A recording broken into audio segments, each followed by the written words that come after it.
धाकड़ खबर बेखौफजुमा बेबाक अंदाज। लेकिन एक शेर बड़ा पसंद आया तो आज मैंने वो ट्वीट भी किया कि उम्र भर गालिब यही भूल करता रहा, धूल चेहरे पे थी आईना साफ करता रहा। लेकिन यहां मोदी जी तो आईना साफ नहीं करते, तोड़ देते हैं आईना। बीबीसी पर कल आपने देखा क्या हुआ, सर्वे हो रहे हैं। हमारे साहब को इतना नहीं मालूम, बीबीसी कोई प्रॉफिट लॉस का रेवेन्यू मॉडल नहीं है। जितने भी सब्सक्राइबर हैं बीबीसी के, वो एक लाइसेंस फीस पोस्ट ऑफिस में जमा कराते हैं। पोस्ट ऑफिस वो लाइसेंस फीस बीबीसी को दे देता है और उससे तनख्वाहें चलती हैं। कोई प्रॉफिट लॉस नहीं होता उसमें। इनकम टैक्स डिपार्टमेंट भारत का, उसका कोई रोल ही नहीं है। इससे साहब को क्या फर्क पड़ रहा है? उन्हें तथ्यों से कोई मतलब नहीं। साहब के अतीत पे कोई प्रकाश डाल दे या कोई अतीत को सामने खंगाल कर ले आए तो वो उस आदमी का, उस मीडिया हाउस का भविष्य बर्बाद कर देंगे। ये है इनकी असलियत। यही बीबीसी 2014 से पहले तो साहब उसके बारे में भाषण दिया करते थे कि साहब हम तो भरोसा ही बीबीसी पर करते हैं। आज क्या हुआ? तो खुद इतिहास खंगाल खंगाल करके सरनेम पे चले जाएंगे कि गांधी हो या नेहरू हो, और इनकी पार्टी और इनकी विचारधारा हजारों साल पुराना इतिहास सबको याद दिलाती रहेगी, अरे साहब आपके साथ ये बुरा हुआ। 20 साल पुराना इतिहास अगर बीबीसी ने निकाल दिया तो आपको क्या परेशानी हो गई? G20 पे जो हमें रोटेशनल प्रेसिडेंटशिप मिली, चेयरमैनशिप मिल रही है हिंदुस्तान को, सबके लिए गर्व का विषय है। मदर ऑफ डेमोक्रेसी इंडिया, बिल्कुल है मदर ऑफ डेमोक्रेसी इंडिया। लेकिन इंडिया का जो प्रधानमंत्री है वो फादर ऑफ हिपोक्रेसी क्यों बना हुआ है? जब मदर ऑफ डेमोक्रेसी है तो विश्व में आप क्या छवि बना रहे हो? इस तरह से रेड्स डालकर, इस तरह से इनकम टैक्स की टीम भेजकर बीबीसी पर क्या मिल जाएगा आपको? क्या छवि बहुत निखर जाएगी आपकी?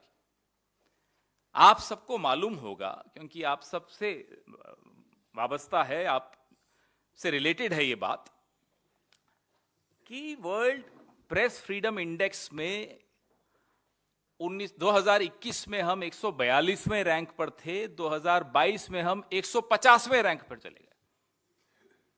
हमारे पड़ोसी देश हमसे बेहतर हो गए। तो कल जो इन्होंने बीबीसी के साथ किया, आपको क्या लगता है कि हम वर्ल्ड प्रेस फ्रीडम इंडेक्स में और बढ़ जाएंगे? इसमें हमारा रैंकिंग सुधर जाएगी? आज कह रहे हैं साहब विदेशी साजिश हो गई। दैनिक भास्कर ने क्या कर दिया था जब उन पर रेड हुई थी? वो भी विदेशी साजिश थी। न्यूज क्लिक क्या विदेशी साजिश का हिस्सा था? न्यूज लॉन्ड्री क्या विदेशी साजिश का हिस्सा था? पहले एक चैनल पे रेड डालते हैं, फिर उनका दोस्त वो चैनल खरीद लेता है। ये कौन सी साजिश है? ये कौन सा टूल किट है? मैं नाम ले लेता हूं, कई बार नहीं लेता। आप समझते हैं मैं किस चैनल की बात कर। ऐसे कई उदाहरण आपको मिल जाएंगे जिसमें पहले रेड होती है, वो मीडिया हाउस हो, वो कोई पोर्ट हो, वो कोई एयरपोर्ट हो। पहले एजेंसी जाएगी साहब की, पायलट एस्कॉर्ट होता है ना वीआईपी जब सड़क पर चलते हैं तो ये मोदी साहब का पायलट एस्कॉर्ट है। मोदी साहब का नहीं, अदानी जी का पायलट एस्कॉर्ट है। पहले जाती एजेंसी, फिर जाते हैं अदानी जी। हो गया काम। तो मीडिया के साथ भी वही हो रहा है, जो पारादीप पोर्ट के साथ हुआ या जो मुंबई हवाई अड्डे के साथ हुआ। लगातार इनका ये एक टूल किट जिसको हम कहते हैं। मैं आपको और भी उदाहरण दूंगा। जो पहले इनकी पायलट गई, फिर ये खुद गए, इनके दोस्त गए। Ambuja cement, ACC, UltraTech cement पहले छापा, फिर दोस्त। कितना अच्छा मॉडल है देखिए। एनडीटीवी, क्विंट, कहां इन्होंने ऐसा नहीं किया? मुझे बताइए। तो अब जो इन्होंने कल किया है, हमें चिंता देश की छवि की है। पहले आपने फिल्म पे बैन लगाया कि यहां स्ट्रीमिंग नहीं हो सकती। अब पता नहीं हिंडलबर्ग का दिल्ली में ऑफिस है, इंडिया में कहीं है या नहीं, होता तो अब तक एजेंसीज पहुंच चुकी होती। अब पता नहीं कोशिश कर रहे होंगे कैसे उन देशों में जाकर अपनी एजेंसी को भेजें। मुझे लगता है इनको ईडी, सीबीआई, इनकम टैक्स का अब अलग अलग देशों में एक फ्रंटल ऑर्गेनाइजेशन तो इनकी बनी गई है, अलग अलग देशों में इनकी शाखाएं बना देनी चाहिए। जैसे आरएसएस की शाखाएं होती ना, वैसे ईडी की शाखा अमेरिका में, इंग्लैंड में, शायद फिर हिंडलबर्ग जैसे लोगों को भी चुप करा सके। मजाक बना दिया है देश का। He is made a mockery of this country.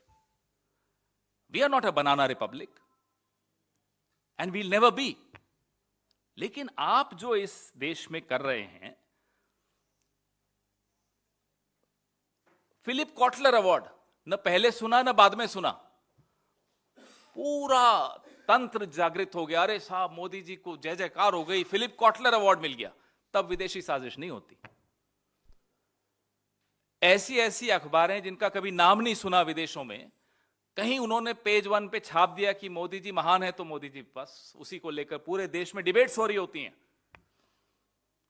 विश्व गुरु जो अब तक तो देश के मीडिया को काबू करता था, विदेश के मीडिया पर भी रेड डालता है। विश्व गुरु ऐसे बनते हैं। विश्व गुरु पूरे विश्व के मीडिया पर रेड डालेगा, ऐसा विश्व गुरु हमारा।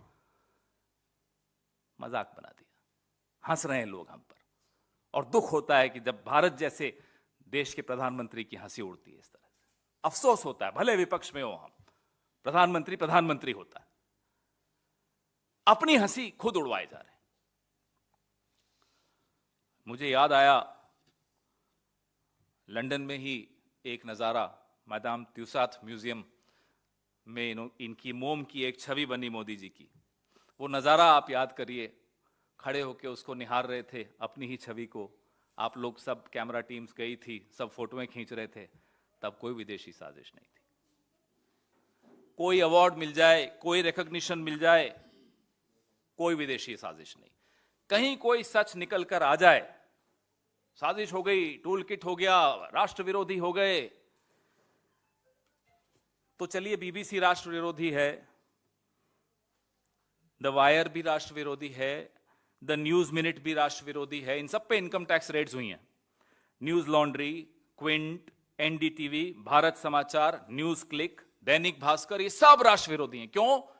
क्योंकि इन्होंने कभी हिम्मत जुटा के कुछ सच लिख दिया। अब ये टूल किट इनका चलेगा नहीं, ये मॉडल अब इनका चलेगा नहीं, क्योंकि अब पूरा विश्व हंस रहा है। 8 अप्रैल का मैं आपको मेरी प्रेस रिलीज में लिख रहा हूं कि डीडी, आकाशवाणी, इस सब पर तो हम भरोसा ही नहीं करते, हमें तो बीबीसी पर भरोसा है। कहां वो, क्या हो गया साहब? अब बीबीसी पे भरोसा क्यों नहीं है? सत्ता में आते ही भाषा बदल दी।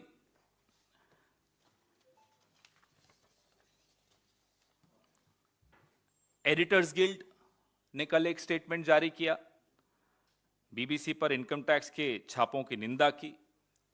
कांग्रेस पार्टी उस स्टेटमेंट का समर्थन करती है, स्वागत करती है, और लोकतंत्र के चौथे स्तंभ को जो सत्ता का हथौड़ा बार बार मारा जा रहा है, हम उसका खुलकर, डटकर विरोध करते रहेंगे।